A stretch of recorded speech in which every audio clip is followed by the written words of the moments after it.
የዚህ ፕሮግራም ተከታታዮች በጌታ ወንድሞቻችንና እህቶቻችን ከኛ ጋር አብራችሁ የምታጠኑ በጌታችን በመድኃኒታችን በኢየሱስ ክርስቶስ ስም እንኳን ወደዚህ ፕሮግራም ወደዚህ ጥናት መጣችሁ ማለት እንፈልጋለን። ይሄ ጥናት የሚቀርብላችሁ ዋሽንግተን ዲሲ በምትገኘው የኢትዮጵያኖች ሰባተኛ ቀን አድቬንቲስት ቤተክርስቲያን ነው። እንደምታስታውሱት በዚህ ሩብ ዓመት እያጠናን ያለነው ከእግዚአብሔር ጋር ያለን ግንኙነት እንዴት ማሳደግ እንዳለብን ነው። የተለያዩ ነጥቦችን እያነሳን ስንነጋገር ነበር። የተለያዩ ርዕሶችን እያነሳን ስንነጋገር ነበር። ዛሬ ደግሞ ኢየሱስን አካፍሉት።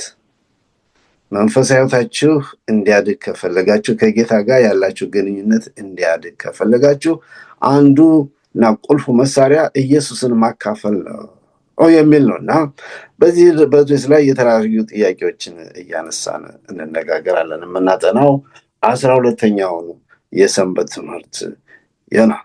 የዛሬውን ጥናት ከኔ ጋር ይዘውላችሁ የቀረቡት ወንድሜ በፈቃዱ መሸሻና ወንድሜ እግዚአብሔር ታምራት ናቸው እና እንግዲህ ጥናታችን ከመጀመራችን በፊት ሁልጊዜ እንደምናደርገው እግዚአብሔር መንፈስ ቅዱስን ወደዚህ እንጋብዛለን። የመግቢያውን ጸሎት የሚያደርግልን ወንድማችን እግዚአብሔር ነው። ጸሎት አድርግልን። እሺ እንጸልይ። አባታችን አምላካችን በሰማይ ያለ እግዚአብሔር እናመሰግንሃለን።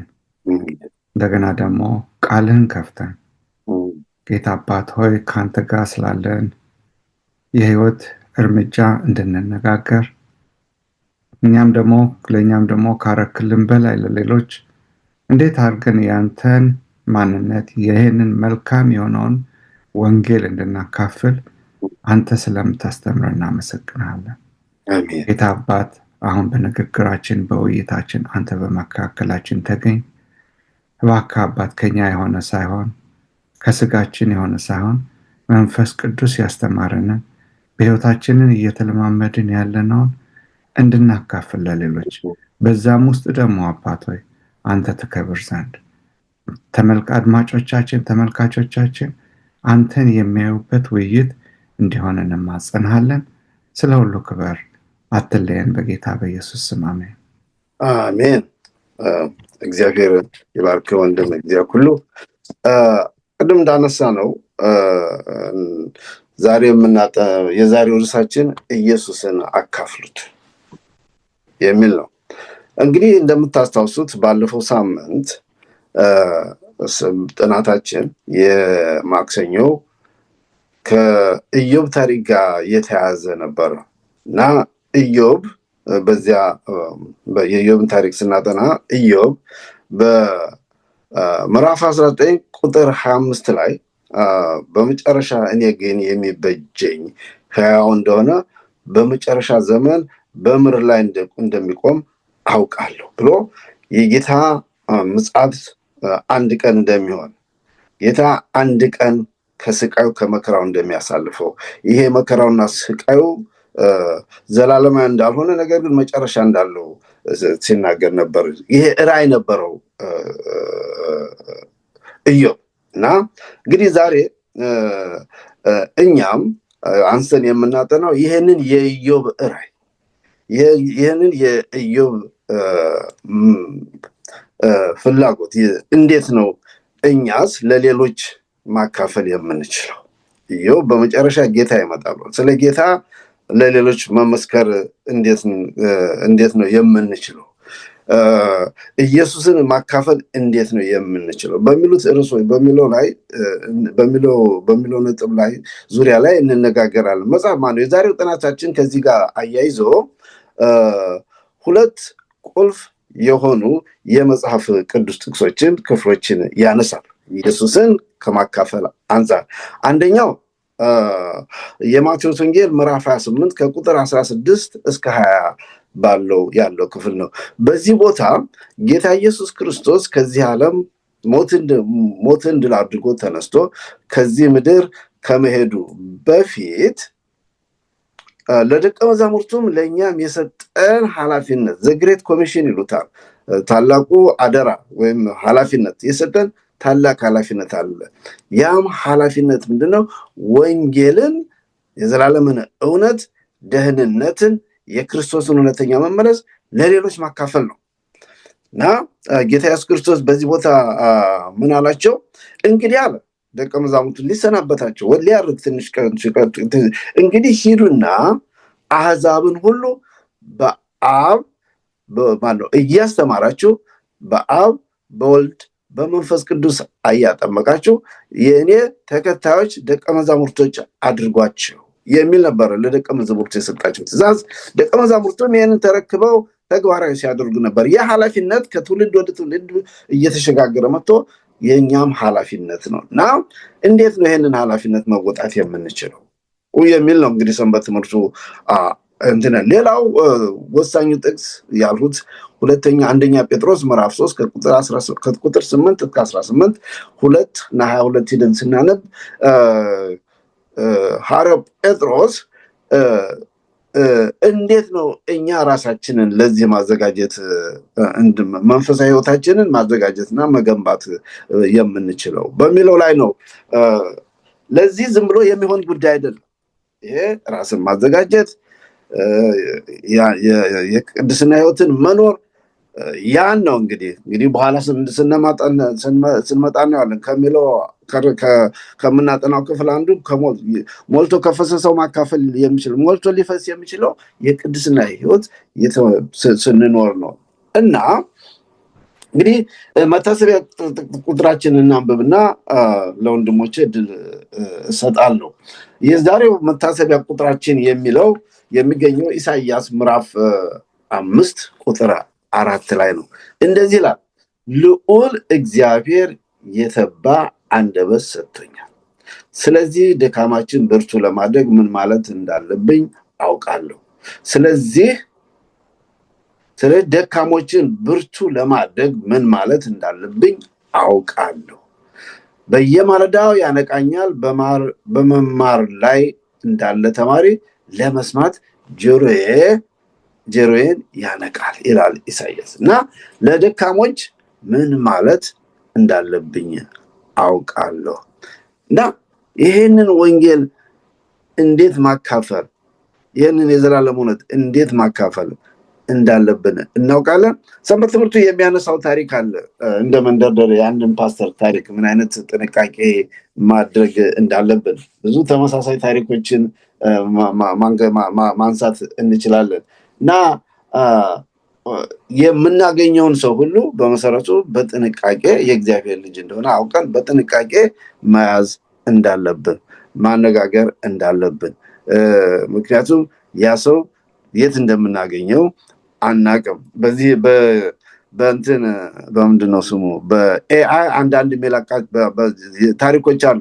ለኢንተርቪው በሚሄዱበት ጊዜ ኢንተርቪው የሚያደርጋቸውን ግለሰብ ሳያውቁት እንዴት ሂሚሌት እንደሚያደርጉት ረግጠውት እንደሚሄዱና በመጨረሻ ቢሮ ሲደርሱ ቁጭ ብሎ የሚጠይቃቸው ያሰድበውት ረግጦት የሄዱ ሰው እንደሆነ ምናምን ያሳያሉ። እና በጣም መጠንቀቅ ያስፈልጋል። ክርስቲያኖች በተለይም ደግሞ ጌታ ኢየሱስ ክርስቶስን የምናንጸባርቅ ስለሆነ ሰዎችን ወደ ጌታ ልናመጣቸው ወደ ጌታም ልናርቃቸው እንችላለን በድርጊታችን። እና ከዚህ ሁሉ እንዴት መጠንቀቅ አለብን ወደሚለው ነው እንግዲህ ወንድሞችን ከኔ ጋር አብረን የምናቀርበው። ወደ ልሂድ ወንድም በፍቃዱ ሞልቶ ሲፈስ ይላል። እና እንግዲህ የአምላካችን ፍቅር ሞልቶ እየፈሰሰ ነው። እና ይህንን ሞልቶ የፈሰሰ ፍቅር እንዴት ነው ለሌሎች ማካፈል የምንችለው? የተለየ ዘዴ አለ? የሞልቶ የፈሰሰው ሲል ምን ማለቱ ነው? እስኪ የይሁዱ ሐሳቡ ምንድነው? እስኪ ወንድም በፍቃዱ አንተ ደግሞ ይህንን የይሁዱን አቅርብልን፣ አካፍለን እስኪ ምንድነው? እሺ እንግዲህ ይሁዱ ላይ ሞልቶ ሲፈስ ይላል። አንድ ነገር ከሞላ ይፈሳል። ኢትስ አውቶማቲክ አይደል? አሁን ብርጭቆ ውሃ ላይ ብርጭቆ ውስጥ ውሃ ብታረጉ ከሞላ ብትጨምሩበት ምን ነው የሚሆነው? ይፈሳል። አውቶማቲክ ከሞላ ይፈሳል። ካልሞላ ግን አይፈስም። እየጨመረ ነው የሚሄደው። ከሞላ ግን ኢትስ አውቶማቲክ ይፈሳል። አሁን ትልቁ ነገር ምንድነው? በእኛ ውስጥ ያለው ማለት የምናካፍለው አርስቱም የዛሬው ጥናታችን ኢየሱስን ማካፈል ነው አይደል የሚለው እና ኢየሱስን ለማካፈል ኢየሱስ በእኛ ውስጥ ሞልቷል ወይ ነው መጀመሪያ አውቶማቲካሊ እንዲፈስ ማለት ነው። አሁን እንዳልሞላ ማሳያ አሁን ለምሳሌ የታሪኩን ስንመለከት የዚህን ሰውዬ ታሪክ ስንመለከት ወደ ቤተክርስቲያን ለመሄድ እየተጣደፈ ነው አይደል እንዴ? ወደ ቤተክርስቲያን ለመሄድ እየተጣደፈ ነው የሚያገኘው በቃ ይመስላል ቤተክርስቲያን ለመገኘት ጉጉት ያለው ነው የሚመስለው አይደል እንዴ? ግን ቤተክርስቲያን የመገኘቱ ትርጉም ምንድነው? ለመገኘት ብቻ ሰዎችን አግኝቶ ከሰዎች ጋር ተጫውቶ ለመመለስ ብቻ ይመስላል።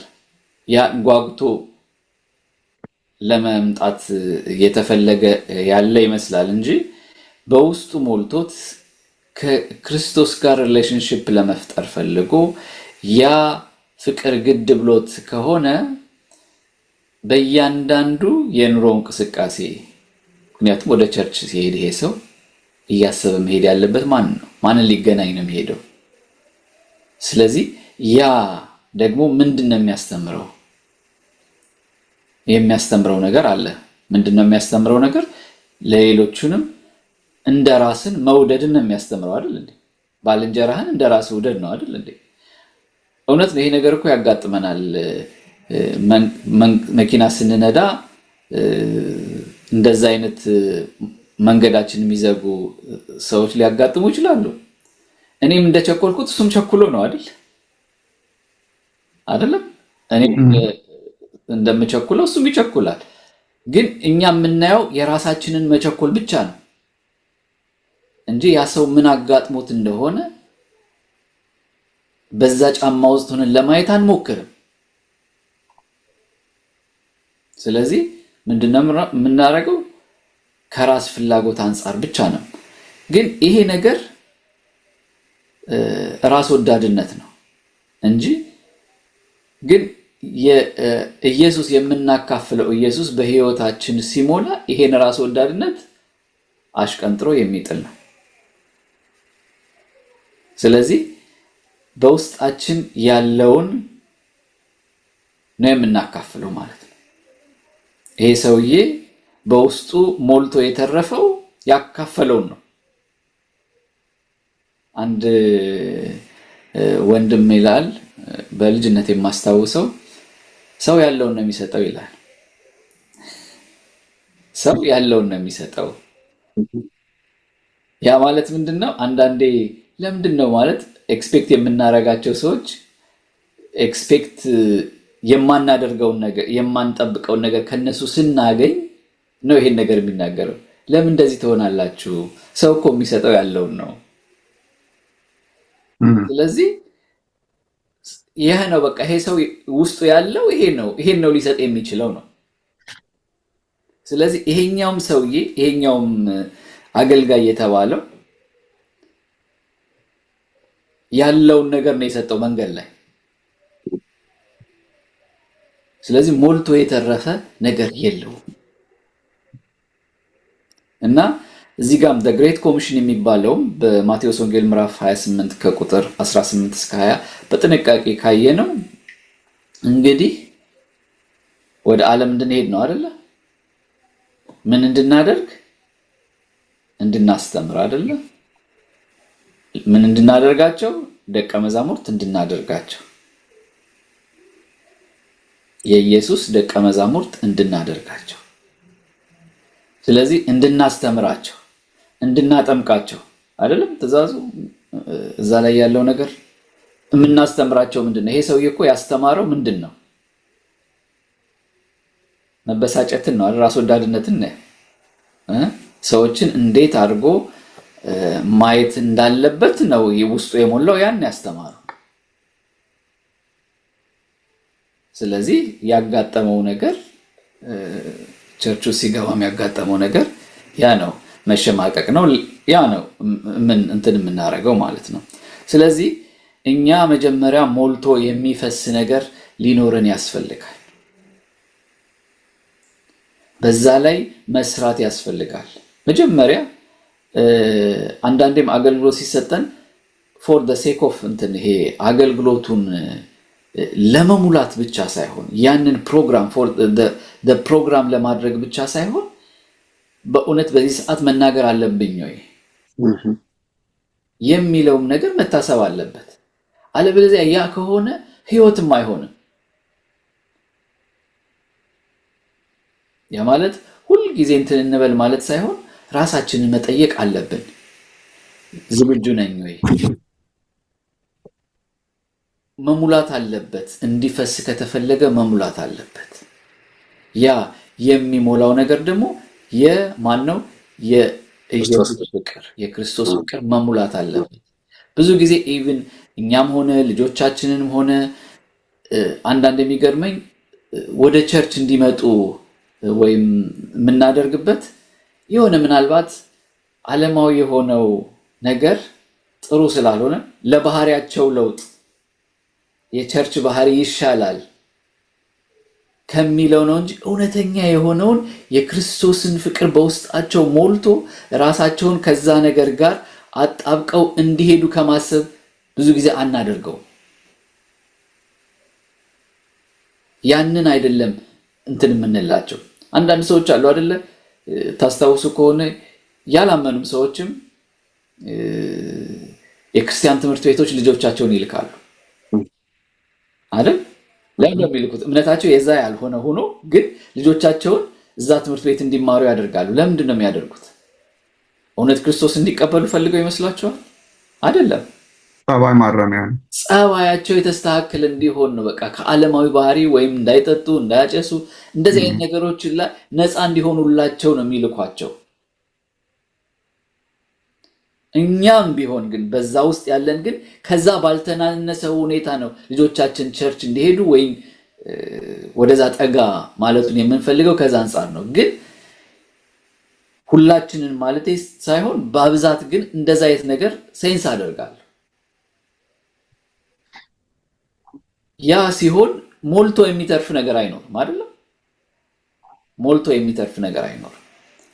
እኛ ራሳችን ያ ነገር ሞልቶ ሲተርፍ ለልጆቻችንም ለዘመዶቻችንም እንደዛ አይነት እውነት ያ ፍቅር ገብቶን ሞልቶ መትረፉን ማረጋገጥ አለብን። እና እዚህ ጋር ሞልቶ የሚተርፈውን ነገር ነው መጀመሪያ ልናስብበት የሚገባው። ከምስክርነታችን በፊት እውነት ለመናገር ከሞላ አውቶማቲክ ይፈሳል። ሳይሞላ መፍሰሱን መጠበቅ የለብንም አይደለም? ሳይሞላ እንዲፈስ መጠበቅ የለብን። መጀመሪያ እንዲሞላ ነው ትጋት የሚያስፈልገን። ያም ደግሞ ስለዛ ነገር ማወቅ ያስፈልጋል ማለት ነው። እምነታችን እኮ እምነት ከመስማት ነው፣ መስማትም ከእግዚአብሔር ቃል ነው ይላል አይደል? ስለዚህ ስለ እግዚአብሔር ቃል ስናነብ እግዚአብሔርን በቅርበት ስናየው ስናውቀው በደንብ እናምነዋለን፣ በደንብ እንወደዋለን። ያ ነገር ይሞላና ምን ይሆናል ማለት ነው? ይተርፋል። ስለዚህ ያን ነገር ደግሞ ለሌሎች ለማካፈል እንፈልጋለን ማለት ነው።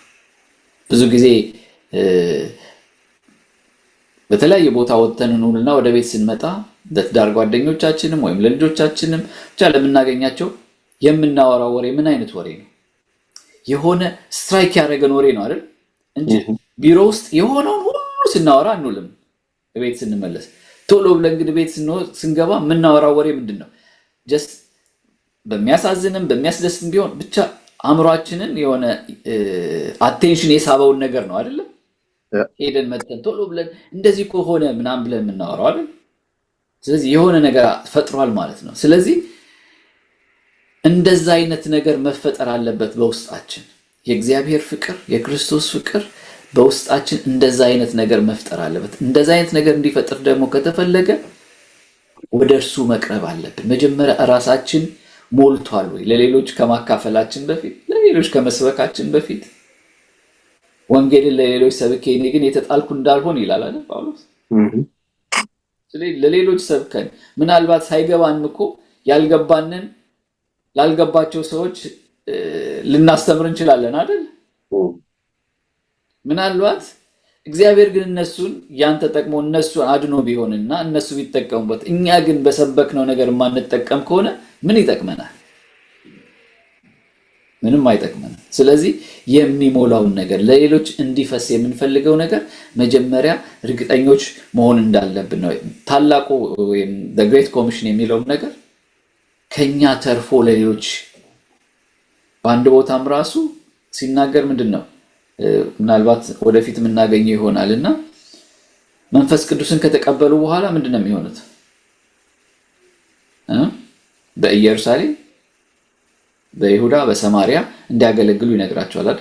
እስከዛ ድረስ ግን በኢየሩሳሌም እንዲቆዩ ሲመክራቸው እንመለከታለን አይደል? መንፈስን እስከሚቀበሉ ድረስ ማለት ነው።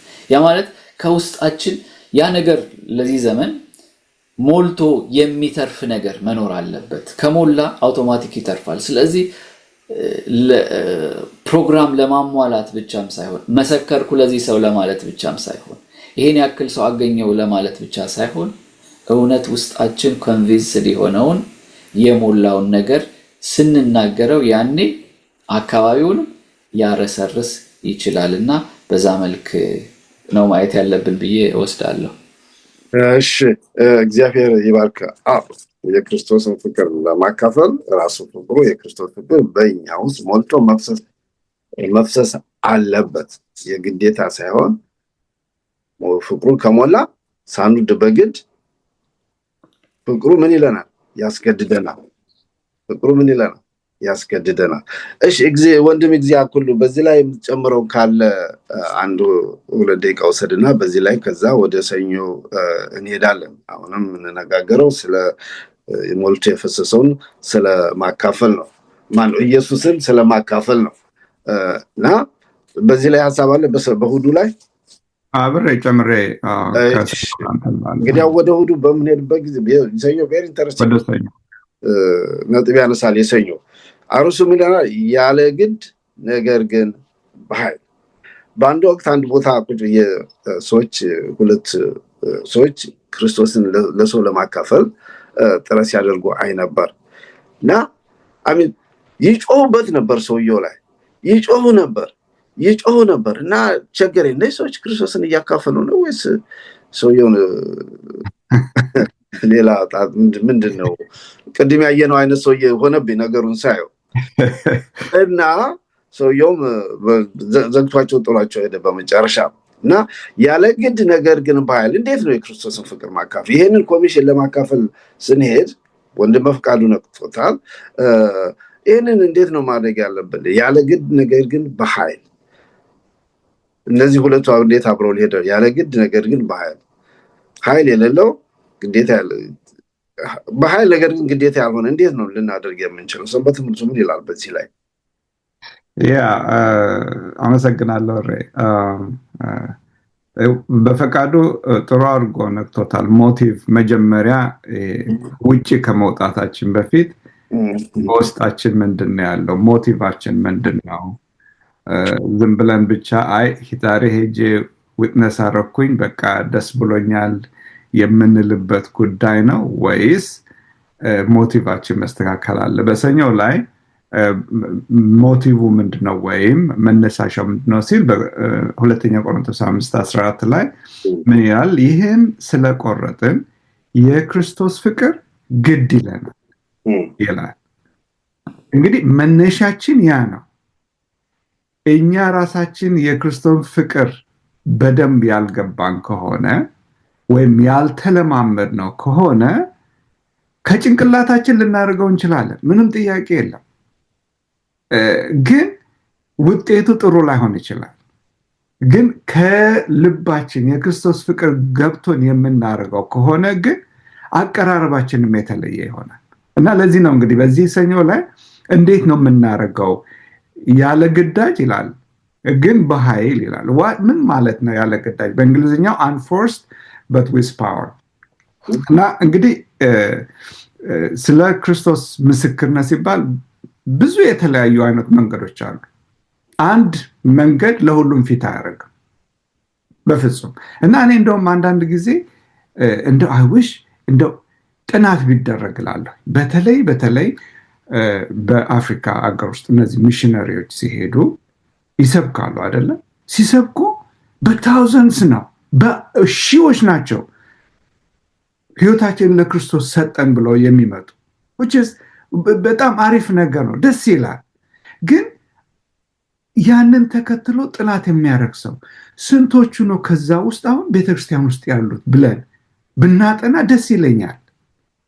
ምክንያቱም አንዳንድ ጊዜ ሰዎች ኢሞሽናል ይሆናሉ፣ ስሜታዊ ይሆናሉ እና በዛ ስብከት በተደረገበት ጊዜ የነበረው ስሜታቸው ከዛ በኋላ በሚቀጥለው ሳምንት ቤተክርስቲያን ሲሄዱ ቤተክርስቲያን ውስጥ ያሉትን ሰዎች ሲያዩ ወይ ይሄ ነው እንደ ጉዳዩ ብሎ ስንቶቹ ናቸው ከቤተክርስቲያን የሚጠፉት?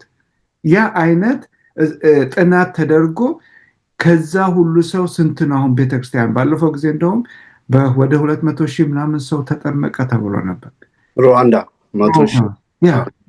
አሁን ከዛ 200,000 ሰው ውስጥ ምን ያህሉ ነው ቤተክርስቲያን ውስጥ ያለው? እሱ ጥያቄ እና ይሄ እንግዲህ ይሄን ያልኩት ምንድነው አመሰካከራችን የሰዎችን ክርስቶስን ለማየትና ከክርስቶስ ጋር ለመጣበቅ ያላቸውን መንገድ የሚጠርግ ጉዳይ ነው። ቀላል ነገር አይደለም። አንደኛ። ሁለተኛ ስለ ክርስቶስ ስንናገር በአንድ ጊዜ የሚሆን ጉዳይ አይደለም። ብዙ መንገድ የሚያስከትል ነውና ክርስቶስ እንደውም የክርስቶስን መንገድ ስንከተል አንደኛ ግንኙነታዊ የሆነ መንገድ ነው ክርስቶስ ያለው። ሁለተኛ አቀራረቡ አጠቃላይ ወይም ሆሊስቲክ የሚሉት አቀራረብ ነው ያለው። ሶስተኛ ደግሞ ኮንቨርሴሽናል ወይም ያለው የንግግር የግንኙነት ጉዳይ ላይ የተመሰረተ ነው እና እንደውም የተባረከችው ጸሐፊ በሚኒስትሪ ኦፍ ሂሊንግ ላይ እንደውም በሰንበት ትምህርታችን 1 ኳርተር ሙሉ ወስደን ያጠናንበት በዚህ ጉዳይ ላይ ብቻ ነው፣ እንዴት ነው የምንመሰክረው የሚለው እና ሚኒስትሪ ኦፍ ሂሊንግ የሚለው ላይ 5 በጣም በጣም አስፈላጊ የሆኑ ነጥቦችን ታስቀምጣለች ኤለን ዋይት። እና ምንድነው የምትለው? አንደኛ ነገር ሰዎችን ለክርስቶስ ለመመስከር ስንዘጋጅ ዝም ብለን ብቻ አይደል ይኸውልህ ትራክት አንብብ፣ ይኸውልህ መጽሐፍ አንብብ ማለቱ አንዳንድ ጊዜ ሊሰራ ይችላል። ግን ለትልቁ ፓርት ግን መንገድ መሆን ያለበት የክርስቶስ መንገድ መሆን ያለበት ከሰዎች ጋር መደባለቅ መማር አለበት። ራሳችንን ለብቻ አስቀምጠን ይኸውላችሁ ይሄ ነው ብለን ከነሱ መራቅ ሳይሆን በእነሱ ህይወት ውስጥ አብረን ኢንቮልቭ መሆን አለብን። ከነሱ ጋር ማውራት፣ ከነሱ ጋር መብላት፣ ከነሱ ጋር መጠጣት፣ ከነሱ ጋር ምንድነው እነማን ናችሁ ብለን የማወቁ ጉዳይ በጣም አስፈላጊ እንደሆነ ታውቃለች። እንደውም ትናገራለች። እንደውም ክርስቶስ እንዴት ነው ከነበረው ሶሳይቲ እንደውም ከአውትካስት ኮንት ወይም መገናኘት አስፈልገንም ከሚባሉ ሰዎች ጋር እንዴት ተገናኝቶ እያወራ እንደነበረ ትልቁ ምሳሌ ኦፍ ኮርስ በዮሐንስ 4 ላይ የሰማርያው ሰውዬ ነው። አይሁዶች በፍጹም ሊገናኙ የማይፈልጉት ሶሳይቲ፣ እሱ ግን ሆን ብሎ ከሴትዮዋ ጋር ቁጭ ብሎ የተነጋገረው አንደኛ እሱ ነው። ከሰዎች ጋር እዚህ ግቡ ከማይባሉ ሰዎች ጋር ሚንግል ማድረግ ወይም አብረን ተደባልቀን ከነሱ ጋር መነጋገር መራመድ መቻል አለብን። ከዛ በኋላ ደግሞ ምንድነው ችግራቸው? ምንድነው የሚያስፈልጋቸው? ስፒሪቹዋል ነገር ሳይሆን ወይም መንፈሳዊ ነገር ሳይሆን አካላዊ ቁሳዊ የሆነ ነገር በህይወታቸው ውስጥ የሚያስፈልጋቸው ምንድነው የሚለውንም ነገር መመልከት አለበት። ይሄ የሰዎችን ችግር ማየት፣ የሰዎችን ችግር መረዳት፣ እውነተኛ የሆነ ማዳመጥን መስማት። እኛ እኮ አንዳንድ ጊዜ ትልቁ ችግራችን አናዳምጥም እኮ። እኔ አሁን አንድ ሰው ሲናገር አዳመጥኩ ላለው እንጂ ከትንሽ ጊዜ በኋላ የተነገረኝ እንኳን አላስታውስም አንዳንዴ። እና መማር አለብን፣ ማዳመጥ ምን መሆን እንዳለበት። እነዚህን ሰዎች ቁጭ ብለን ምንድነው ችግራቸው በእነሱ በሚሄዱበት ጫማ ውስጥ አብረን ለመራመድ መሞከር መቻል አለብን። የሰውን ችግር እንደ ራሳችን ለማየት መሞከር አለብን። እና ትልቁ ኤግዛምፕል ኦፍ ኮርስ ያቺ በምንዝርና የተቀረበችው ሴትዮ ክርስቶስ ጋር ሲያመጧት አዳመጠ፣ አየ፣ ተመለከተ። ወዲያውኑ ፍርድ አልፈረደባትም። ከዛ በኋላ ደግሞ የሚያስፈልጋቸውን ነገር መስጠት። እኛ አንዳንድ ጊዜ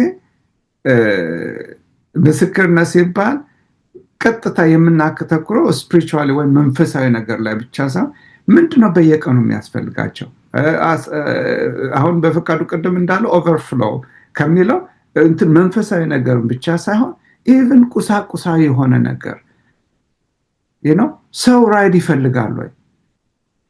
ሰው ልጆቹን እንድንጠብቃቸው ይፈልጋል ወይ? የምንረዳቸው ነገር ምንድን ነው? ካለን ነገር ግሮሰሪ ልንገዛላቸው እንችላለን ነው። ይሄ ቀን በቀን ያለ ፕራክቲካል የሆነ ነገር ነው። ሰዎች በብዙ ነገር ችግር ውስጥ ነው የሚያልፉት። ቤቢሲተር የሌላቸው አሉ። እኛ ትንሽ ጊዜ ካለን ቤቢሲት ልናደርግላቸው እንችላለን ነው። ግሮሰሪ ሊገዙ የማይችሉ ሰዎች አሉ። በተለይ በአሁን በኑሮ ውድነት እኛ ካለን ላይ ማካፈል እንችላለን ወይ? ከስራ ቦታ ወይም ከአንድ ቦታ ወደ ሆስፒታል ራይድ የሚሰጣቸው አለ ወይ? እኛ ያንን ነገር ጊዜ ወስደን ማድረግ እንችላለን ወይ? ከራሳችን ላይ ወስደን እንደዚህ አይነት ነገሮችን በአእምሯችን ውስጥ ማሰብ አለበት። ያ ፓርት ኦፍ ዊትነሲንግ ነው። ያንን ስለ ክርስቶስ እኮ ሳነግራቸው እኮ ነው። ስለ ክርስቶስ ሳነግራቸው እነዚህን ነገሮች ማድረግ እንችላለን ወይ? ከዛ በኋላ ነው እንግዲህ በእነዚህ ስናደርግ ይሄ ነገር ከኛ ጋር ያለውን ግንኙነታችንን ያጠነክራል። ክርስቶስ እንደዛ ያደርገው ሁሉን ነገር የሚያስፈልጋቸውን ሂሊንጉን፣ ፈውስን ሰጥቷቸው፣ ምግብ ሰጥቷቸው በማቴዎስ 14 ላይ ስንመለከት የሚያስፈልጋቸውን ነገር ሁሉ ሰጥቷቸው ሁሉንም ካረገ በኋላ እነዚህ ሰዎች አሁን በሱ ላይ እምነት በሱ ላይ መታመንን ይፈጥራል። ከዛ በኋላ ነው ኑ ተከተሉኝ የሚላቸው። ከዛ በኋላ ነው መንፈሳዊ ህይወታቸውን አድረስ የሚያደርገው እንጂ እንመስክር ተብሎ ወተን ክርስቶስ ያድንሃል የሚለው ነገር አንዳንድ ጊዜ በአሁኑ ጊዜ እኮ ሰዎች ላይሰሙን ይችላሉ። ምክንያቱም it's so much saturated የሆነ ነገር ስላለ። አሁን በእኛ አካባቢ ሲልቨር ስፕሪንግ ስትሄዱ ትራክት ይዘው የሚበትኑ ስንት ሰዎች አሉ። ጀሆቫ ዊትነሶችን ስታዩ ቆመው መጽሐፍ ይበትናሉ። እሱ ያለ ነገር ነው። ግን እንዴት አድርገን ነው ለየት አድርገን ክርስቶስ የምንመሰክረው የሚለው ነገር የምናስብበት ጉዳይ ሊሆን ይችላልና ሰንበት ትምህርታችን የሚናገር ምንድነው? አንደኛ ሞቲቫችን ምንድነው?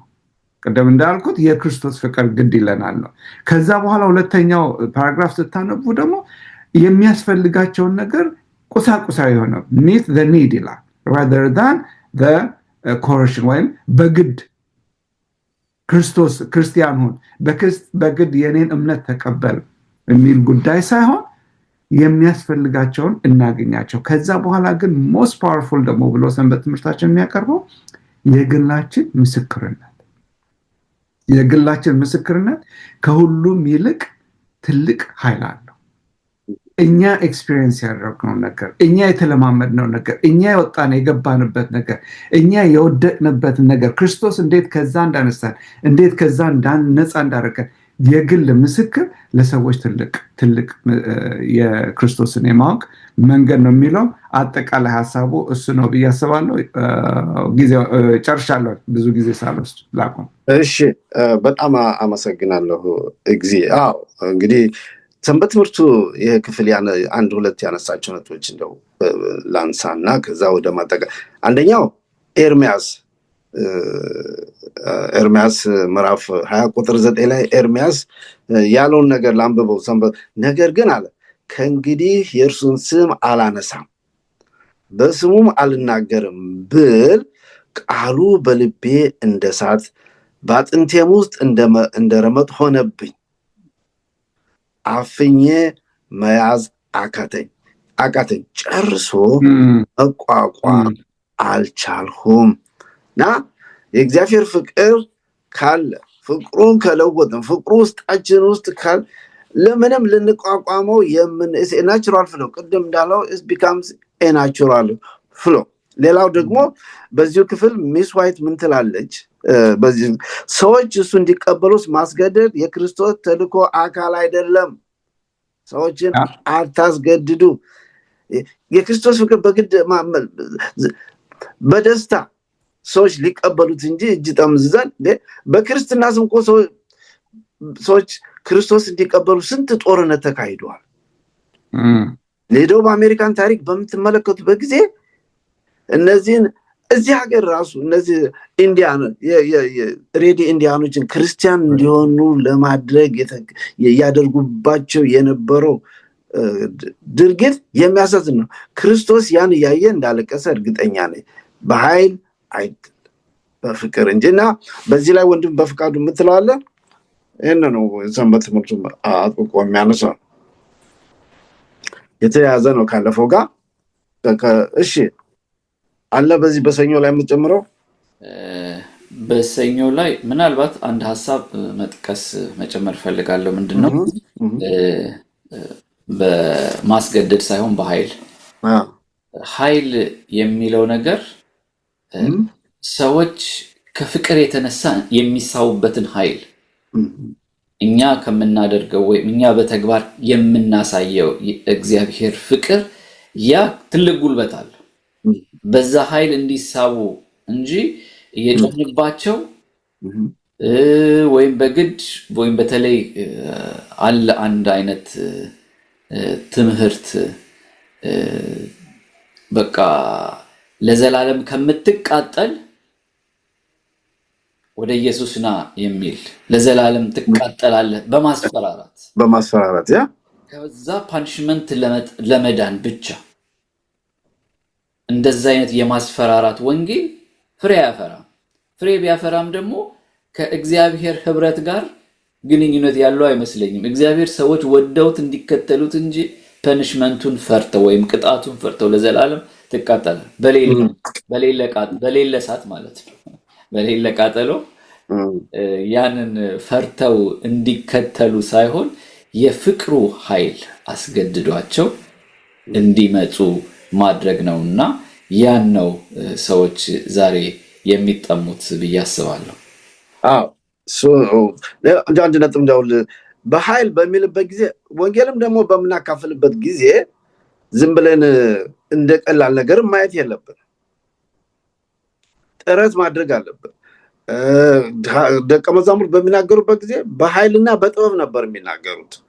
በኃይል በሚልበት ጉልበትን ሳይሆን ከፍተኛ ጥረትና ከፍተኛ እንትን ያደርጉ ነበር እንደማለት። ከዛም አንፃር ነው በኃይል የሚለውን እና ማክሰኞ ኢየሱስን ለማካፈል ጠቃሚ ምክሮች ወንድም እግዚአብሔር ሁሉ ቅድም ሲያነሳ ምን አለ? በሚኒስትሪ ኦፍ ሂሊንግ ሚስ ዋይት የእግዚአብሔርን ፍቅር ለሰዎች ለማካፈል የሚረዱ 5 ነጥቦች ብላ አንስታለች ይላል። ሰንበት ትምህርትም በማክሰኞ ለማካፈል ጠቃሚ ምክሮች ብሎ ያነሳቸው ወደ 5 ናቸው። 6 ነጥቦች አሉ። እነዛ ነጥቦች ምንድናቸው? አንተስ እንደው የምትጨምረው ካለ በዚህ ላይ ጠቃሚ ነው ብለህ የምታነሳው ነጥብ ካለ እስኪ ማክሰኞ እንደዚሁ ደስስ አድርግልን። እሺ በማክሰኞ ኢየሱስን ለማካፈል የሚጠቅሙ ጠቃሚ የሆኑ ምክሮች ነው። እንግዲህ ኢየሱስ እንግዲህ አሁን ከተነጋገርነው አንፃር ኢየሱስ በውስጣችን እንግዲህ ሞልቷል ማለት ነው። ሞልቶ ከተረፈ በኋላ እኛ ውስጥ ያለውን የእግዚአብሔርን ፍቅር፣ የክርስቶስን ፍቅር፣ የክርስቶስን አዳኝነት ለሌሎች ስናካፍልም ሞልቶም ስናካፍልም መንገድ አለው፣ ሜቶዶሎጂ አለው። ጥበብ በተሞላበት መንገድ መሆን አለበት። የያዝነው መልካም ነገር ቢሆን በማይገባ አካሄድ ከሄድን ሰዎችን ሊያርቅ ይችላል፣ ሰዎችን ማሰናከያም ሊሆን ይችላል። ስለዚህ የያዝነው ይሄ የከበረውን ነገር ለሌሎች ስናካፍል የምንሄድበት መንገዶች አሉና እዚህ ጋር ያስቀመጣቸው ምክሮች ነው። እንግዲህ ያስቀመጠው ሰዎችን አፕሮች ስናደርግ ሰዎችን ስለ ኢየሱስ ስንመሰክርላቸው ልንከተላቸው የሚገቡ ምክሮች ነው ያሉትና በእርግጥ እነዚህ ቤዚክ ነገሮች ቢሆኑም አንድ ምንድነው ዋን ሳይዝ ፊትስ ኦል የሚል ነገር ይሰራል ብዬ አላስብም። እኔ የምከተለው ሜቶዶሎጂ ይሄ ነው፣ አንተም ሁሉም እንደዚህ ነው መስበክ ያለበት ብሎ መስበክ መናገር የሚቻል አይመስለኝም። ቤዚክ ነገሮች ግን ኮመን የሚያደርጉ ነገሮች ይኖራሉ። ከዛ በኋላ እንደ ሁኔታው ከስተማይዝ ሊሆኑ ይችላሉ፣ እንደ ጊዜው እንደ ሁኔታው እና በመሰረታዊነት እንዲሁ አንድ ሰውን ስለሱ ለመናገር ስንፈልግ መጀመሪያ ያን ሰው ምን ማድረግ አለብን? ጓደኛ ማድረግ አለብን። ሰውየውን መቅረብ አለብን ማለት ነው። እንግዲህ ሳንቀርበው ከሱ ጋር ሳንቀላቀል ልንሰብክለት አይገባም። ስለዚህ ጓደኛ ልናረገው ይገባል። ከዛም ደግሞ በዛ ውስጥ መንፈስ ቅዱስ እንዲሰራ መጸለይ ያለብን። ያ ግንኙነታችን በዛ ውስጥ መንፈስ ቅዱስ እንዲሰራ፣ ግንኙነታችንም የመተማመን ግንኙነት እንዲሆን፣ እሱም ሳወራው የሚያምነኝ ስሜቱን የሚገልጽልኝ እኔም የምረዳው እንደሆን እሱንም በሱ ቦታ ሆኜ መረዳት እንድችል ራሱ ነው የሱን ጉድለት መረዳት እንድችል። ቅድም ወንድሜ እንዳለው ወንድም እግዚአብሔር እንዳለው የነሱን ስሜት መረዳት እኮ ያስፈልጋል። ስሜቶቻቸውን ስንረዳ በዛ ጫማ ውስጥ ሆነን ምን ማድረግ እንዳለብንም ለማወቅ እንድንችል። አንዳንዴ ስሜትን ለመረዳት እኮ ከባድ ነው። እግዚአብሔር ካረዳን በስተቀር የዛን ሰው ስሜት ለመረዳት ወይም ሰውየውም እንትን አግኝቶ ምንድነው ድፍረት አግኝቶ ስሜቱን እንዲገልጽልን። አንዳንድ ሰዎች ስሜታቸውን ለመግለጽ የማይደፍሩ ሊኖሩ ይችላሉና መጸለይ፣ በዛ ጓደኝነት ውስጥ መጸለይ ጠቃሚ ነገሮች ከኔም ከዛኛውም አካል መተማመን፣ መገለላል፣ ግልጽ ማድረግ የምንችልበትን አቅም ሊፈጥርልን ስለሚችል መጸለይ ያስፈልጋል። ያው ለመጸለይ ደግሞ እኔም ብቻ መጸለይ ሳይሆን አንድ ላይ ከሱ ጋር የምጸልይበትን እድል ማመቻቸት፣ በጥበብ ያን ነገር ለማመቻቸት መሞከር ይላል። ሌላኛው ደግሞ ይሄ ነገር ከሆነ በኋላ ከቤተ ክርስቲያን ሰዎች ጋር ማስተዋወቅ፣ ማገናኘት፣ ጀስት ፌሎሺፕ እንዲያደርግ ወይም በትንንሽ ግሩፖች ሊሆኑ ይችላሉ። እንደዛ አይነት ፌሎሺፖችን መፍጠር ቢቻል ቤተኝነት እንዲሰማው ለማድረግ ይረዳዋል ማለት ነው። ሌላው ደግሞ ፍላጎቱን መረዳት ከዛም ከመጽሐፍ ቅዱስ አንጻር ያን ፍላጎቱን እንዴት ነው አድሬስ ማድረግ የምችለው? መጽሐፍ ቅዱስ ስለዛ ነገር ምን ይላል? ምክንያቱም የሆነ ነገር ሊነግረን ይችላል አይደል? የሆነ ፍላጎት ሊኖረው ይችላል፣ የሆነ ሐሳብ ሊኖረው ይችላል፣ የሆነ ጥያቄ ሊኖረው ይችላል። ያንን ጥያቄ ከስሜታችን ተነስተን የምንመልሰው ሳይሆን ከመጽሐፍ ቅዱስ አንጻር እንዴት አድርገን ነው ያንን አድሬስ ልናደርገው የምንችለው? ምክንያቱም ስለ ጥያቄው መጽሐፍ ቅዱሳዊ መልስ ከሰጠነው ሰውየው የመቀበል እድሉ ከፍተኛ ነው የሚሆነው። እኔ ከስሜት ያወጥቼ ከብና እንዴ መጽሐፍ ቅዱስም ላይ እንደዚህ አይነት ነገር አለ እንዴ ይላል አይደል? ስለዚህ ያንን ፍላጎት ተረድቶ ያን ጥያቄውን ፍላጎቱን ከመጽሐፍ ቅዱስ አንጻር መጽሐፍ ቅዱስ ስለዛ ምን ይላል፣ የእግዚአብሔር ቃል ምን ይላል በሚል ያንን ጥያቄ ለመመለስ መሞከርና በዛ መልክ መጽሐፍ ቅዱሳችንን በደንብ ማጥናት ያስፈልጋል ማለት ነው። ከዛ እንደገና ደግሞ የመጽሐፍ ቅዱስ ጥናት አብሮ እንዲሳተፍ ለማድረግ መጨረሻ ላይም እንዲወስን ለማድረግ መንገዶችን ማመቻቸት፣ እንዲጠመቅም ሊሆን ይችላል፣ የቤተክርስቲያን አባልም እንዲሆን ሊሆን ይችላል። ብቻ ወደ ቤተክርስቲያን በደንብ ፓርቲስፔት እንዲያደርግ ወይም እንዲጠመቅ እንደዚህ አይነት ነገሮችን ማመቻቸት ያስፈልጋል። ይሄን ነገር ሁሉ በምናደርግበት ጊዜ ግን የራሳችንም ተግባራዊ እንቅስቃሴ ወይም የምናወራውን ነገር ከሰውየው ጋር የምንነጋገረውን ነገር በህይወታችን የሚታይ መሆን አለበት። ያን ነገር በተግባር ማሳየት፣ የተጎዳ ስሜት ካለው ያን ስሜቱን ከመጠገን አንጻር በተግባር የምናሳይ መሆን አለበት። የመጽሐፍ ቅዱስ ጥያቄዎች ሲኖሩት እነዛንም ነገር ከመጽሐፍ ቅዱስ አንጻር መመለስ፣ እነዛም ደግሞ እኛንም እንዴት እንደጠቀሙን በተግባር በህይወታችን አንጸባርቀን ማሳየት መቻል አለብን። ስለዚህ በቃላችን የእግዚአብሔርን ቃል የእግዚአብሔርን ፍቅር ስንናገር በቃ ተግባራዊ የሆነ መሆኑን ምን ማለት ነው? አንሪያሊስቲክ የሆነ ፖርትሬት ኦፍ ላቭ እንዳልሆነ ሪል የሆነ ጀስት የሚደሰኮር ፍቅር ብቻ ሳይሆን የሚኖር ፍቅር መሆኑን በተግባር እንዲታይ ማድረግ። ያን ስናደርግ ከላይ የዘረዘርኳቸውን እነዚህን ምክሮችን በቀላሉ ምን ማድረግ ይቻላል? አቅም ኑሯቸው ተግባራዊ እንዲሆኑ ያደርጋቸዋልና እነዚህ ናቸው የተወሰኑ ምክሮች ናቸው። ቤዚክ የሆኑ ምክሮች ናቸው፣ ይጠቅማሉ። ግን ይሄ ብቻ ነው ብሎ መውሰድ ቅድም እንዳልኩት መጀመሪያ ላይ መውሰድ አይቻልም። እኔ በተከተልኩበትም አንተም ተከተል ማለት አይቻልም። እንደ ሁኔታው መንፈስ ቅዱስም እንደመራን መንፈስ ቅዱስን እየጠየቅን እግዚአብሔር ለጊዜውና ለወቅቱ የሚሆን ምሪት ይሰጠናል፣ አንደርስታንዲንግም ይሰጠናል። ሰዎቹን እንዴት መቅረብ፣ ሰዎቹን እንዴት ኮንቪንስ ማድረግ የምንችልበትንና በዛ መልክ መሄድ አለብን። ግን እነዚህን እንደ መሰረታዊ ነገሮች ልንጠቀምባቸው እንችላለን። እግዚአብሔር ይባርክ ወንድም በፈቃዱ። ያ በጣም እነዚህ ወሳኝ የሆኑ እንትኖች ናቸው፣ ምክሮች ናቸው። ነገር ግን በእነዚህ ላይ መወሰን አንችልም። የእያንዳንዱ የህይወት ልምምድ፣ የእያንዳንዱ የህይወት ገጠመኝ የተለያየ ስለሆነ የምናካፍለው የህይወት ገጠማችን ስለሆነ ብዙ ጊዜ ሁሉንም አንድ አይነት ይሆናል ማለት አይደለም እና ዋናው ሞልቶ ከፈሰሰው ማካፈል ነው። ወንድም ጊዜ ሀሳብ በዚህ ላይ ወይስ በቀጥታ ወደ ረቡ እንሄድና በዛ አጠቃላይ ወደ ረቡ እንሄዳለን? እሺ፣ ጊዜያችንም እየሄደ ስለሆነ ወደ ረቡ እንሄዳለን። ያው ረቡ እንግዲህ ፕራክቲካል ኤግዛምፕል ነው የሚያመጣው።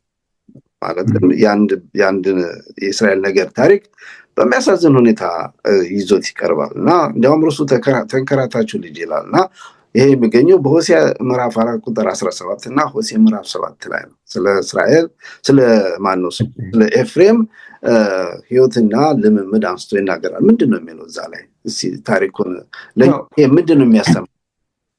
እንግዲህ ስለ ኤፍሬም ነው የሚያተኩረው በዚህ ላይ።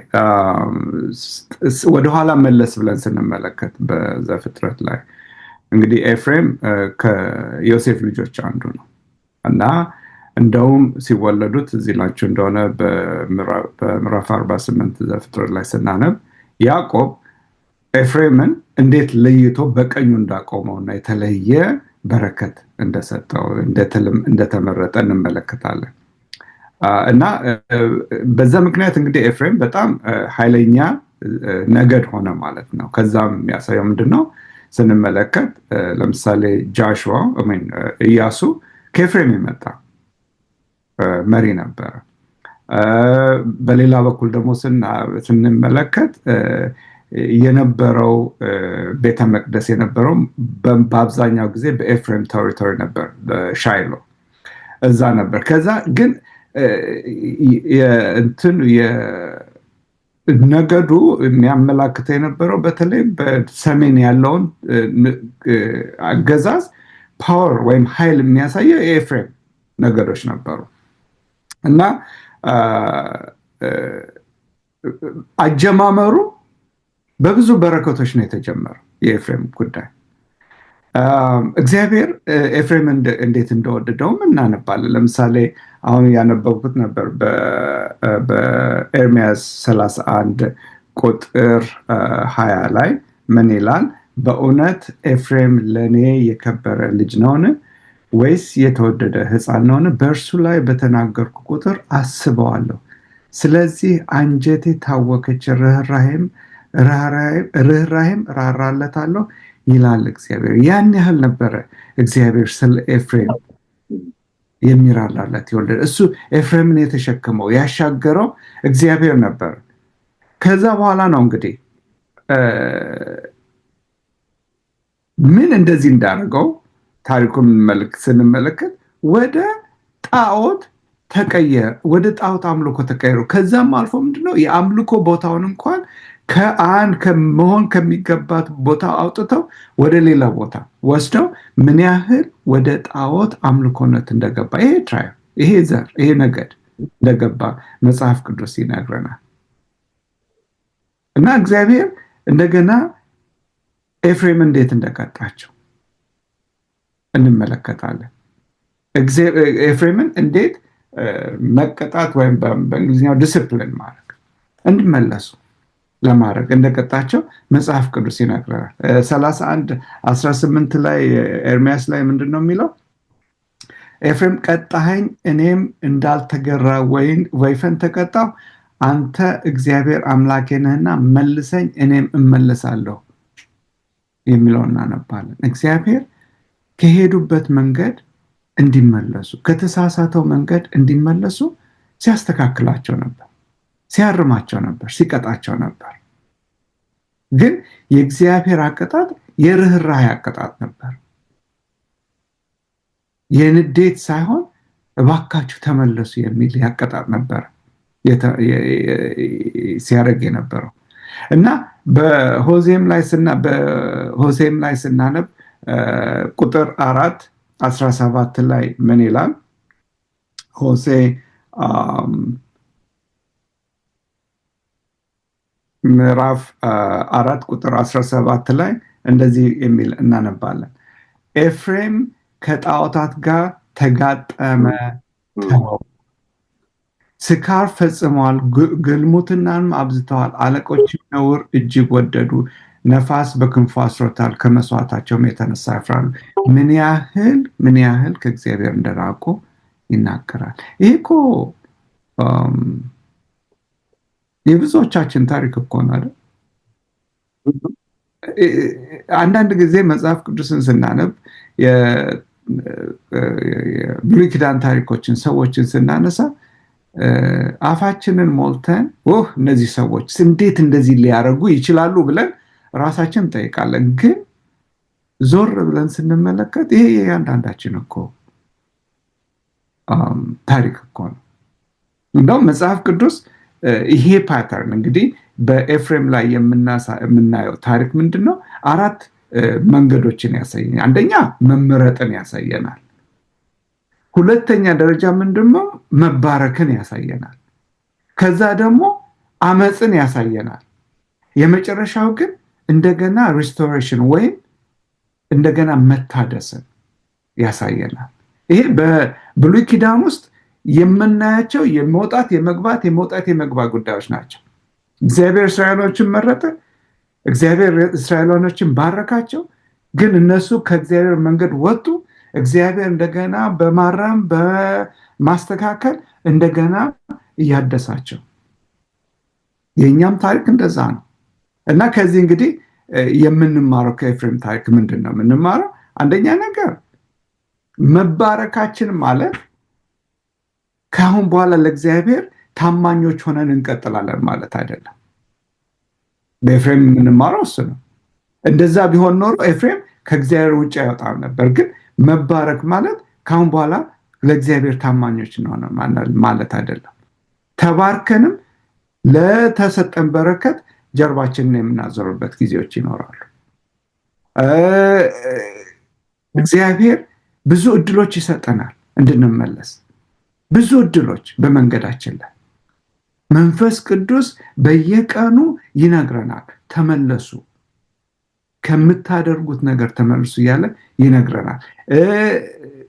እንደዛ ካላረቀን እግዚአብሔር ያስተካክለናል። በመንገዳችን ላይ አይናችንን እንድንከፍት የሚፈቅዳቸው ብዙ ነገሮች አሉ፣ ብናስብ ብናስተዋል ማለት ነው።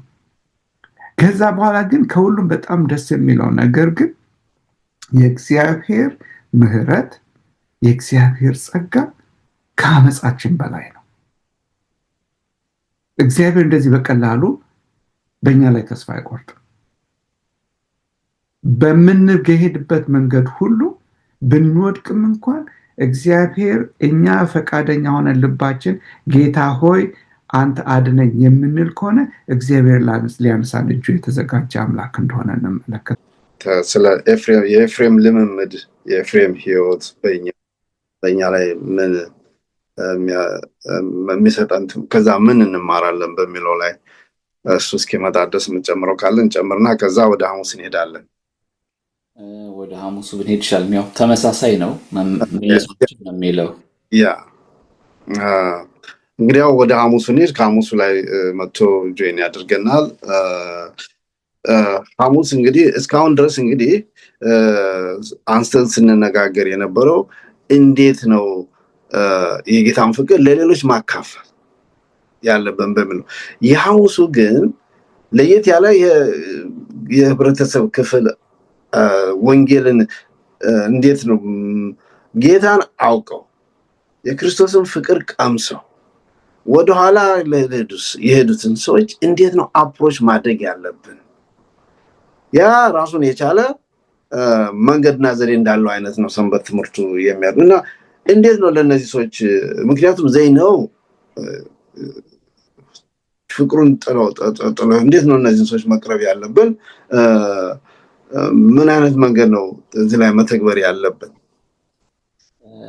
ያ አሁን ወንድም እግዚ ስለ ኤፍሬም ባወራበት ፓርት ላይ በተለይ በብሉይ ኪዳን ጊዜ የምናያቸው ፓተርኖች ነበሩ እያለ ሲያወራ ነበርና መጨረሻ ላይም ብዙ ነገር ተደርጎላቸው በምህረት አድገው ጣዖት ሲያመልኩ እንመለከታቸዋለን። ግን ይሄን ነገር ሁሉ አድርጎላቸው እግዚአብሔር ያን ጣዖት ሲያመልኩም ዝም ብሎ እንደማይተዋቸው እንደሚመልሳቸው አሁን የሐሙስ የምናየው መልሷቸው ነው። የመመለስ ጊዜ አለ ማለት ነው። የመመለስ ጊዜ ፔሪድ አለው። ያ ማለት እግዚአብሔር ተሳስተን ብንወድቅም ያነሳናል። እስካሁን ስናወራ እንደነበረው ምንም እሱን ስላላወቁ ሰዎች እግዚአብሔር እንዲያውቁ ክርስቶስ እንዲከተሉ እናስተምራቸዋለን፣ እንመክራቸዋለን፣ መንገዱን እናሳያቸዋለን። አሁን ግን እነዚህ መንገዱን ማውቀው ቢስቱ ምንድነው የምንላቸው? ከመንገድ ቢወጡ እንደገና ወደ መንገድ መመለስ አለ። አንድ ሰው ወደ ካልነበረበት ወይም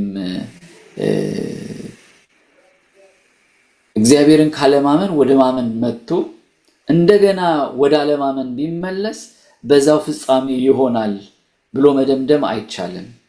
እግዚአብሔር የሁለተኛ አምላክ ነው። እንደገና ሁለተኛ እድል ይሰጣል። ሁለተኛ ስል ሁለት ብቻ ማለት አይደለም። እንደገና አለው፣ እድል አለው።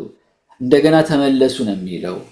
ስለዚህ እነዚህንም አፕሮች በምናደርግበት ጊዜ ቅድም እንደተነጋገርነው አንድ የሆነ ለሁሉም ፊት የሚያደርግ ነገር ላይኖር ይችላል።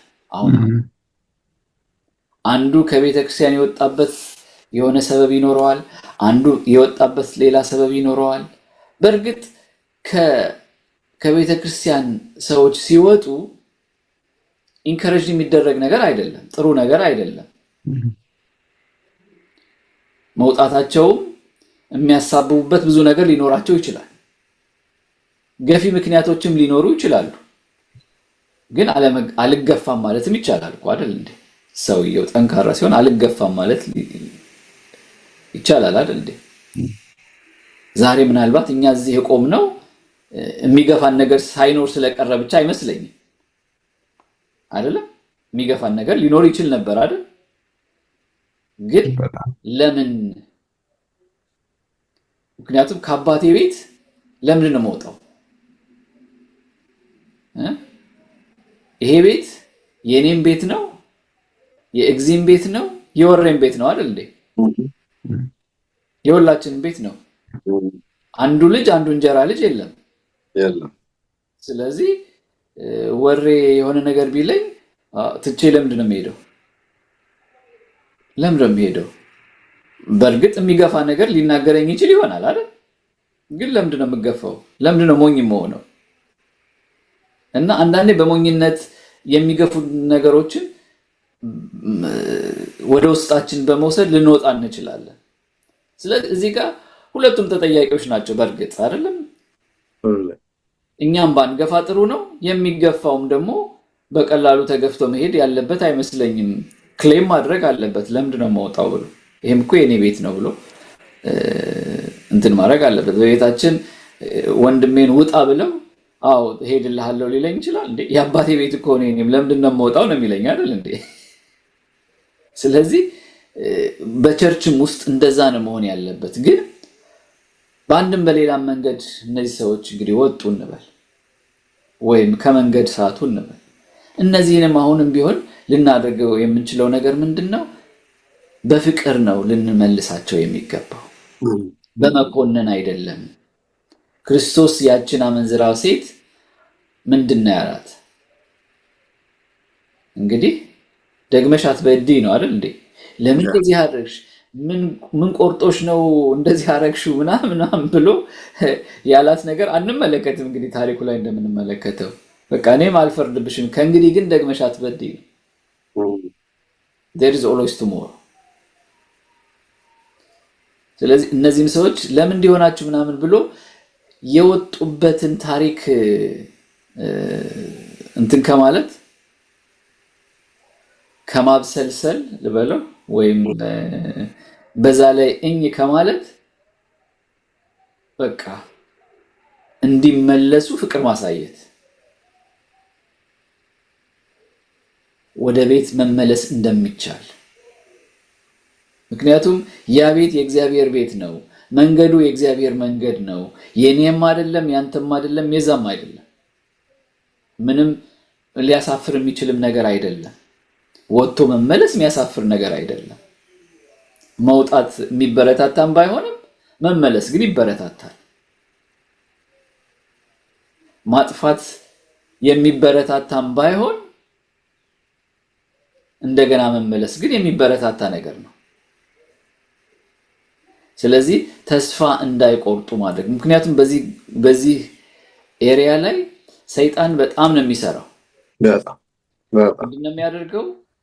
ወደዛ ካስወጣቸው በኋላ መመለስ እንደ ሀፍረት ይቆጠራል፣ በኢጓቸው ይመጣል። ስለዚህ በጣም ከባድ ይሆናል። አዲስ ሰው ከመምጣት የወጣ ሰው ለመመለስ ይከብዳል ብዙ ጊዜ። እንደው የሆነ ኢጎ አለ። ሰይጣን ነው የሚያደርገው። እንዴት በፊት አብረህ እንደ የነበርክ አሁን እንትን ካልክ በኋላ እንዴት ልትመለስ ትችላለህ የሚል ነገር አለ። ግን እግዚአብሔር እጅግ ምንድነው ደስተኛ ነው ሰዎች ሲመለሱ።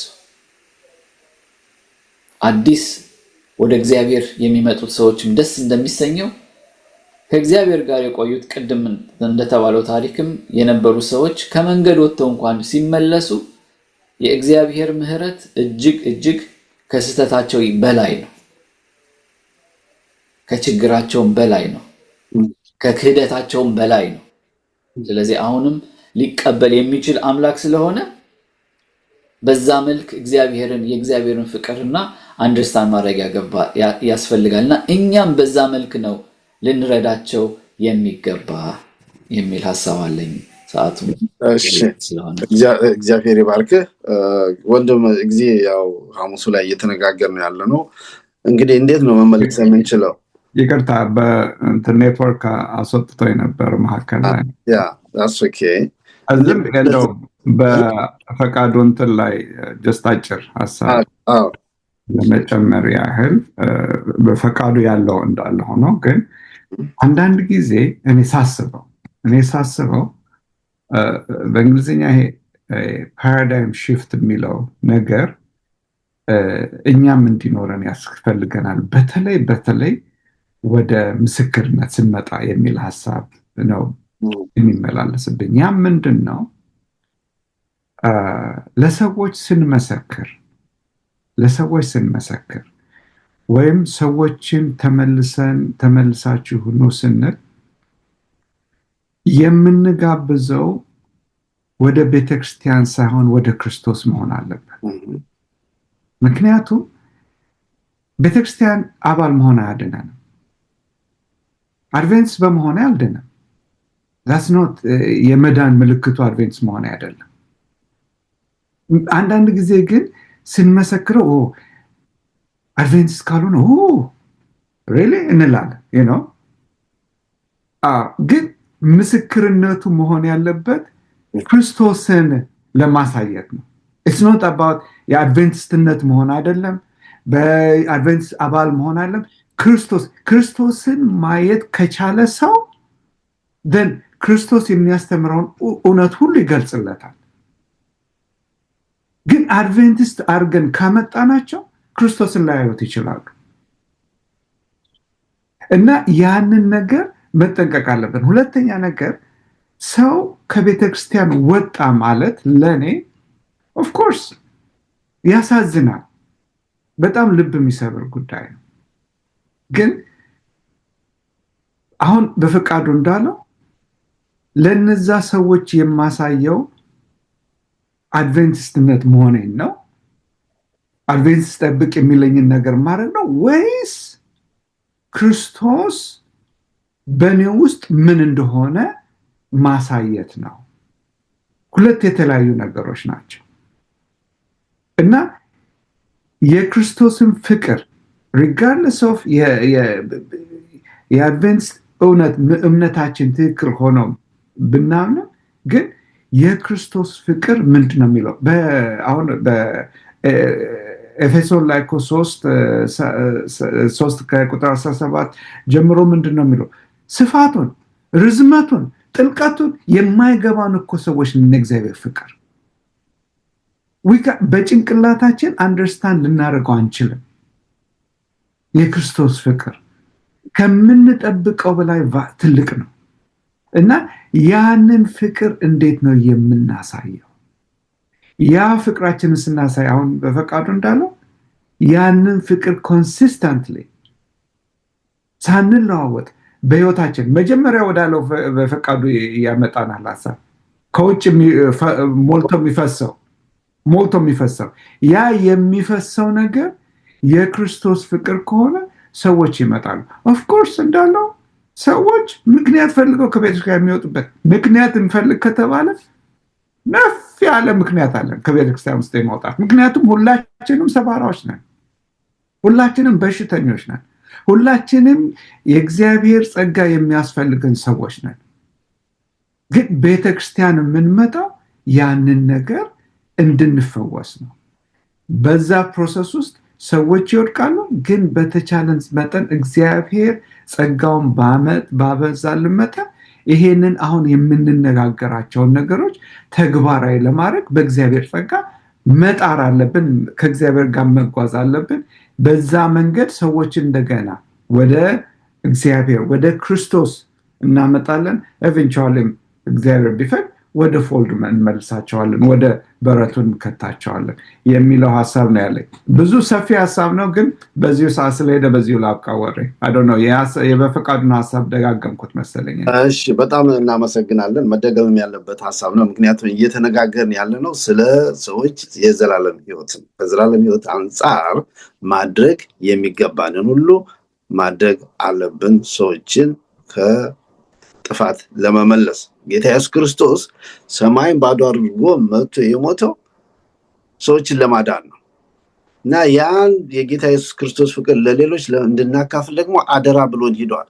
አደራን መወጣት ወይም አደራ መብላት በብዙ ባህሎች በጣም መጥፎ ነገር ነው እና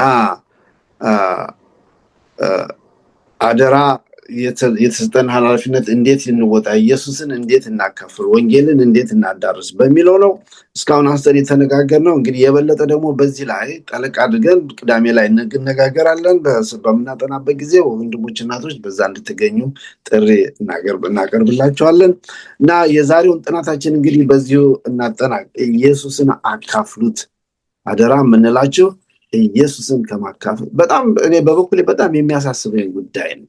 ይህንን የተሰጠኝን ኃላፊነት በሚገባ እጠየቃለሁ ወይ? እየተወጣሁ ነው ወይ ወይስ አይደለም ለሚለው ጥያቄ መልስ ለመስጠት በማሰብበት ጊዜ ብዙ ያሳስበኛል፣ ያስጨንቀኛል እና እንደቀላሉ ልናየው የሚገባ ጉዳይ አይደለም። ታላቅ ተጋድሎ እየተካሄደ ነው። በዚያ ተጋድሎ ሰዎችን የማዳን ኃላፊነት ተሰጥቶናል። ይህንን ኃላፊነት እንድንወጣ ደግሞ መንፈስ ቅዱስ ሐዋርያትን የረዳ እኛንም እንዲረዳን እንጸልያለን እና ጥናታችን በዚሁ እናጠናቅቅ። ጥናታችን ስናጠናቅቅ በፈቃዱ ፕሮግራማችን በጸሎት ዝጋለን። እንጸልይ። አምላካችን እግዚአብሔር ሆይ በዚህ ሰዓት በዚህ ሁኔታ ተገናኝተን ስላንተ እንድንነጋገር እድል ስለሰጠን እናመሰግናለን። እግዚአብሔር ሆይ ይህንን የሚሰሙ እግዚአብሔር ሆይ እንዲለወጡበት አንተ በመንፈስህ ሲያዳምጡ እንድትናገራቸው እንማጸናለን። እኛም ደግሞ ጌታ ሆይ ባወቅነው በገባን በተገለጸልን እንደሚገባን መመላለስ እንድንችል አንተ እርዳን። በአንተ ጸጋ፣ በአንተ ኃይል፣ በአንተ መንፈስ ሕይወታችን ለሌሎች መልካም ምሳሌ መሆን እንዲችል እንድትረዳን እማጸናለሁ። ለሌሎች ተስፋ የምንሆን ለሌሎች መንገድህን ማሳየት የምንችል እግዚአብሔር ሆይ አድርገህ እንድትጠቀምብን እንማጸናለን።